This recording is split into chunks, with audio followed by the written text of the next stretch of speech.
Ground zero खबर के प्रायोजक हमारा सुपर 35 करियर इंस्टीट्यूट नीट और नर्सिंग में सबसे ज्यादा चयन देने वाला संस्थान। पता 3rd floor Rama Govind palace, Sirmaur Chowk, Rewa. आज मैं शिवराज सिंह जी से एक सीधा सवाल पूछना चाहती हूँ। मैं पूछना चाहती हूँ कि आप बताइए, अमित सिरोलिया को अपनी जान से हाथ क्यों धोना पड़ा? अमित सिरोलिया की जान इसलिए गई शिवराज सिंह जी क्योंकि वो एक मामा होने का फर्ज अदा कर रहे थे। अपनी बहन की, अपनी भांजी की साथ हो रहे दुर्व्यवहार का, बदसलूकी का, छेड़खानी का विरोध कर रहे थे। और अगर यही काम आपने किया होता शिवराज सिंह जी, तो आज इस नौजवान की जान न जाती। और ये अकेला भाई नहीं है जिसकी बहन के साथ, जिसकी मां के साथ या जिसकी बेटी के साथ दुर्व्यवहार आपके प्रदेश में हो रहा है। मुझे 4 दिन हुए हैं भोपाल आए हुए, और एक दिन ऐसा नहीं जाता जब कोई एक दिल दहला देने वाली वारदात दिखाई न देती हो। आज मेरा मन बहुत व्यथित है। एक माँ चित्कार लगा लगा कर रो रही थी, लेकिन यहाँ से 4 किलोमीटर दूर आप रहते हैं, आपको बहन बेटियों के आंसू नहीं नजर आते, आपको बहन बेटियों की चीख पुकार नहीं सुनाई देती। शर्म आनी चाहिए आपको शिवराज सिंह जी। एक तरफ उज्जैन में 12 साल की बेटी, उसके साथ इतना अमानवीय कृत्य होता है कि उसके अंग तक भंग हो जाते हैं। वो 8 घंटे तक सड़क पर घूमती रहती है और पुलिस कहती है कि वो विक्षिप्त थी, वो भिखारन थी, वो हमारे प्रदेश की नहीं थी। क्या निर्देश देते हैं आप अपनी पुलिस को कि आंख बंद करके, कान बंद करके सो जाए अगर महिलाओं के खिलाफ कोई अपराध हो रहा हो? यहाँ पर भी ये बहन गई गुजारिश करने के लिए, पुलिस की गाड़ी के दरवाजे खटखटाए, उसमें बैठे हुए आदमी से कहा कि हमारी मदद कर दो, बहनों की पिटाई हो रही है, भाई जान से जा रहा है, लेकिन उसकी कोई मदद नहीं की गई। यही बात नहीं, आप नीमच की तरफ देखिए, वहाँ पर छोटी छोटी 10-10, 12-12 साल की बेटियां बिक रही हैं, उनके शरीर, उनके देह के बाजार लग रहे हैं। जबलपुर में, कटनी में आदिवासी युवती के साथ बलात्कार करके सर कुचल के उसे नाले में फेंक दिया जाता है, और आप मुंह में दही जमा कर बैठे। क्या आप भी केवल एक हवाई नेता है? बाढ़ आती है तो आपको गोद में उठाकर लोग ले जाते हैं। यहाँ पर 4 किलोमीटर दूर इतना अन्याय हुआ। अगर कांग्रेस का प्रतिनिधिमंडल आ सकता है तो आपको जनता ने चुनकर बिठाया है। आप अपने आप को मामा कहते हैं ना, मामा या भाई जो होता है वो 250 रुपए की रिश्वत देता नहीं है बहन को, बहन के साथ रक्षा का सूत्र निभाता है।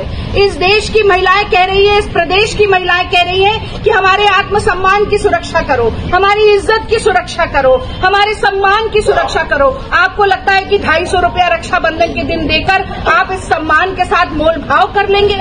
ऐसी सरकार पर जो अपने प्रदेश की महिलाओं की इज्जत और आबरू नहीं बचा सकती। लानत है ऐसी सरकार पर जिसको अपनी बेटियों की, बहनों की आंसुओं का कोई मोल ना हो।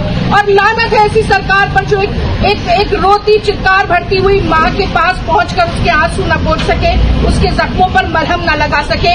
आपकी सरकार पर धिक्कार है। और आप जान लीजिएगा कि अगर महिलाएं ठान लेंगी ना शिवराज सिंह जी, तो आपकी सरकार जो है वो उल्टे पांव दौड़ती हुई दिखाई देगी।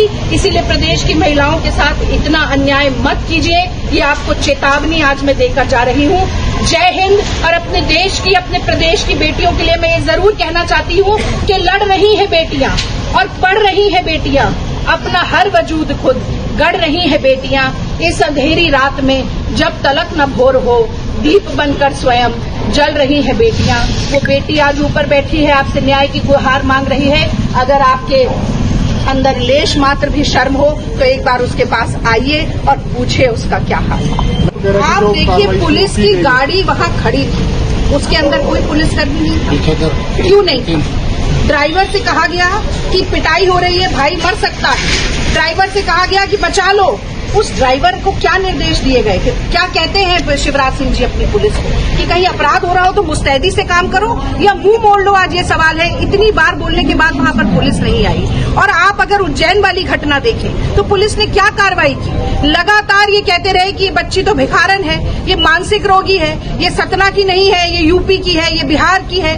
बजाय इसके कि कार्रवाई की जाए, तफ्तीश की जाए, जल्द से जल्द न्याय दिया जाए। मैं आज पूछना चाहती हूँ कि फांसी की सजा का प्रदेश में होने से क्या फायदा है कि यहाँ पर इतने जघन्य अपराध होते हैं, नृशंस बलात्कार और हत्याएं होती हैं और एक भी दोषी कोई फांसी के तख्ते पर नहीं चढ़ता है। ये हाथी के दांत जो खाने और दिखाने के और हैं, इनको बंद कीजिए आप। न्याय की गुहार लगाती हुई बेटियों की आवाज आप सुन नहीं पाए। आज हर रोज 18 महिलाओं का बलात्कार मध्य प्रदेश में हो रहा है, 4 नाबालिग बच्चियों का बलात्कार रोज मध्य प्रदेश में हो रहा है, 58,000 से ज्यादा बलात्कार हो चुके हैं पिछले 18 सालों में और करीब 68-67 हजार महिलाएं गायब हो चुकी हैं, 38,000 बच्चियां गायब हो चुकी हैं। ये कैसा जंगल राज है? महिलाएं जाएं तो कहां जाएं, किससे कहें, क्या करें? मुझे तो आश्चर्य होता है कि इतने साल भी शिवराज सिंह के ऊपर विश्वास कैसे किया इस प्रदेश की महिलाओं ने। माँ से बात की, परिवार से बात की, क्या मांग कर रहे हैं वो और आप क्या मांग करते हैं? क्या मांग करते हैं? मांग सबसे पहली तो ये है कि एक आरोपी पकड़ा गया है, 2 और आरोपी है, सबसे पहले उन्हें पकड़िए।